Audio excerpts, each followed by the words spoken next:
Bismillahirrahmanirrahim. Assalamualaikum warahmatullahi wabarakatuh.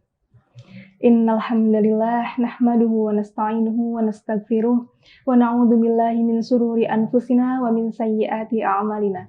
Man yahdihillahu fala mudhillalah wa man yudlilhu fala hadiyalah. Asyhadu an la ilaha illallah wahdah la syarikalah wa asyhadu anna Muhammadan abduhu wa rasuluh la nabiyya wa la rasula ba'dah amma ba'du. Pertama-tama, marilah kita panjatkan puji dan puji syukur kita kehadirat Allah Subhanahu wa Ta'ala yang telah menciptakan kita dan yang telah memberikan nikmat kepada kita hingga kita bisa hidup pada hari ini dengan kenikmatan yang penuh berkah ini. Kemudian sholawat serta salam tak lupa saya curahkan kepada junjungan kita, Nabi besar kita, Nabi Muhammad SAW yang telah membawa kita dari zaman jahiliyah menuju zaman yang penuh dengan cahaya Islam. Perkenalkan, nama saya Fisti Fauzia. Di sini saya akan menjelaskan sedikit terkait dunia tempat persinggahan sementara. Ya, sebagaimana kita ketahui bahwa kehidupan dunia ini seringkali menipu kita, mengelabui kita. Padahal dunia ini adalah tempat persinggahan sementara, yang mana tujuan akhir dari kehidupan ini adalah yaitu kehidupan akhirat. Di mana kehidupan akhirat itu adalah kehidupan yang kekal, yang abadi, yang akan kita capai setelah ini.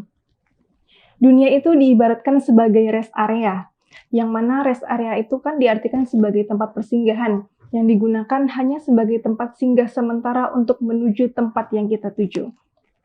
Pada rest area ini biasanya dilengkapi dengan berbagai fasilitas, mulai dari tempat istirahat, kemudian pengisian bahan bakar, kemudian restoran dan kedai-kedai minuman, dan kedai-kedai lainnya, toilet dan fasilitas-fasilitas lainnya, yang tentu akan memberikan kenikmatan di situ.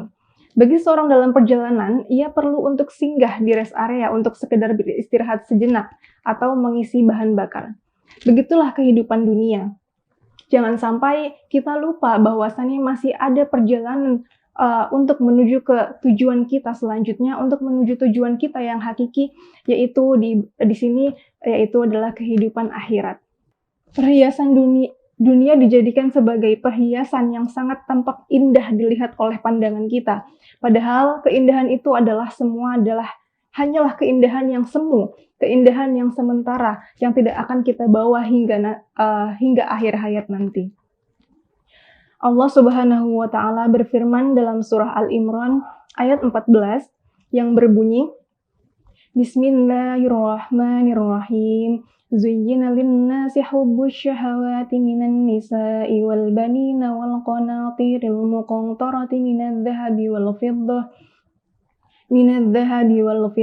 wal khayli wal musawwamati wal an'ami wal harthi dzalika mata'ul hayatid dunya.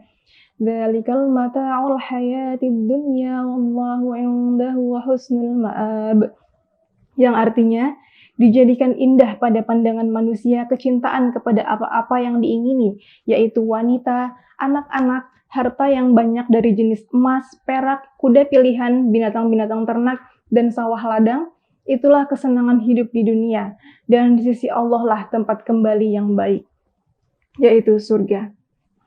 Ayat ini menjelaskan bahwasannya manusia memang melihat dunia itu sangat indah, dijadikannya dunia itu terlihat sangat indah. Begitu pula yang kita alami sekarang ini, bahwasannya kita sangat mengejar karir, kemudian anak-anak, kemudian anak, harta. Kita bangga dengan itu semua, padahal itu adalah hanya kesenangan hidup di dunia yang sementara. Kecintaan pada materi dunia ini seringkali membuat kita lupa tentang makna kehidupan yang abadi. Kita pun mudah terpesona dan terpukau oleh keindahan dunia dan gemerlapnya, sehingga melupakan tujuan hidup yang sebenarnya, yaitu kehidupan yang akhirat, kehidupan di akhirat.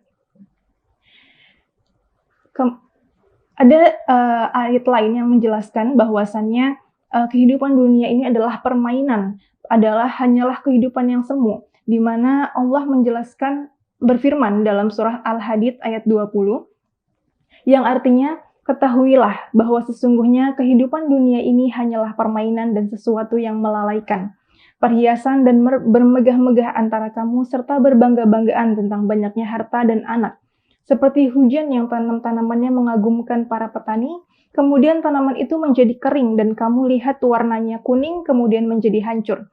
Dan di akhirat nanti ada azab yang keras dan ampunan dari Allah serta keridhoannya. Dan kehidupan dunia ini tidak lain hanyalah kesenangan yang menipu. Begitulah Allah menjelaskan secara berkali-kali, Allah berfirman secara berkali-kali dalam Al-Quran bahwasanya kehidupan dunia ini adalah kesenangan yang menipu. Yang mana di Al-Quran ini diibaratkan sebagai petani yang melihat tanaman-tanamannya itu padi-padinya itu menguning, padahal nantinya juga bisa hancur gitu. Nah, kemudian lantas bagaimana menjadikan kehidupan dunia kita ini sebagai bekal untuk kehidupan kita di akhirat? Maka di sini ada beberapa cara untuk menjadikan kehidupan dunia ini agar tidak sia-sia dan bisa menjadi bekal kita untuk di akhirat. Yang pertama yaitu dengan memperbanyak melakukan amalan solih dan juga menjauhi dari hal-hal yang dilarangnya. Yaitu seperti melakukan segala macam kewajiban seperti sholat, zakat, kemudian menjalankan sunnah-sunnah yang telah diajarkan oleh Rasulullah, serta menjauhi hal-hal yang dilarang oleh Allah Subhanahu wa Ta'ala. Kemudian yang kedua yaitu melakukan segala sesuatu dengan niat karena Allah dan untuk beribadah. Di sini kita bukan berarti tidak boleh untuk mengejar dunia sama sekali. Kita boleh saja berusaha untuk mengejar kehidupan dunia seperti untuk bekerja, sekolah, menuntut ilmu, dan lain sebagainya. Namun itu semua kita perlu niatkan untuk karena Allah dan juga untuk beribadah agar apa yang kita lakukan itu, apa yang kita kerjakan, lelah kita dalam pekerjaan, lelah kita dalam menuntut ilmu, semuanya berkah dan semuanya dinilai oleh Allah Subhanahu wa Ta'ala sebagai bentuk ibadah kita kepadanya dan tidak berujung sia-sia, hanya lelah semata, hanya capek semata. Kemudian yang ketiga yaitu berusaha mengamalkan 3 amalan yang tidak pernah terputus pahalanya. Rasulullah Shallallahu Alaihi Wasallam berfirman, "Idza matal insanu inqata'a anhu amaluhu illa min thalathah, illa min shadaqatin jariyatin aw ilmin yuntafa'u bihi aw waladin shalihin yad'u lahu." Rawahu Muslim wa Tirmidzi. Jadi dari hadis ini dijelaskan bahwasannya jika seseorang meninggal dunia maka akan terputus semua amalannya kecuali 3 hal. Yang pertama yaitu sedekah jariyah, kemudian yang kedua ada anak yang soleh, dan yang ketiga adalah ilmu yang bermanfaat. Maka marilah kita berusaha untuk melakukan amalan-amalan tidak terputus ini agar ketika nanti kita meninggal dunia, 3 amalan ini dapat terus menjadi pahala kita yang terus mengalir hingga dihisab nanti. Kemudian yang keempat adalah tidak lebih memprioritaskan dunia daripada akhirat.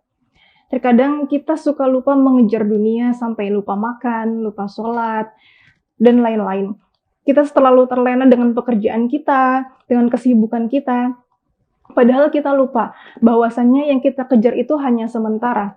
Semua yang dimiliki itu juga nantinya akan sirna, termasuk kekayaan, popularitas, jabatan, dan juga lainnya.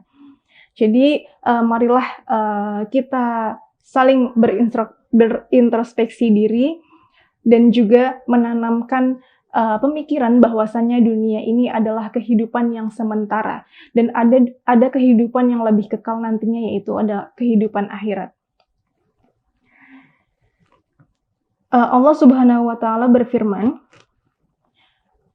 dalam Al-Quran yang bunyinya, Allahu yabsutur rizqa liman yasha'u wa yaqdir wa farrihu bil hayatid dunya wa mal hayatud dunya fil akhirah illa mata'. Allah meluaskan rezeki dan menyempitkannya bagi siapa yang Dia kehendaki. Mereka bergembira dengan kehidupan di dunia, padahal kehidupan dunia itu dibanding dengan kehidupan akhirat hanyalah kesenangan yang sedikit.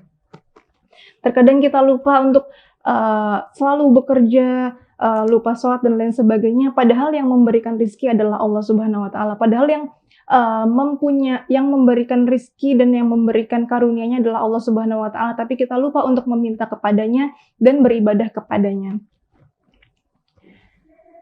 Sekian dari saya. Sebelumnya penutupnya itu adalah dunia ibarat bayangan. Kalau kita berusaha menangkapnya, dia akan lari. Tapi kalau kita membelakanginya, dia tak punya pilihan selain mengikutimu. Marilah kita berdoa bersama-sama untuk kebaikan di dunia maupun di akhirat kita. Rabbana atina fid dunya hasanah wa fil akhirati hasanah wa qina adzabannar. Terima kasih, mohon maaf kurang lebihnya. Wassalamualaikum warahmatullahi wabarakatuh.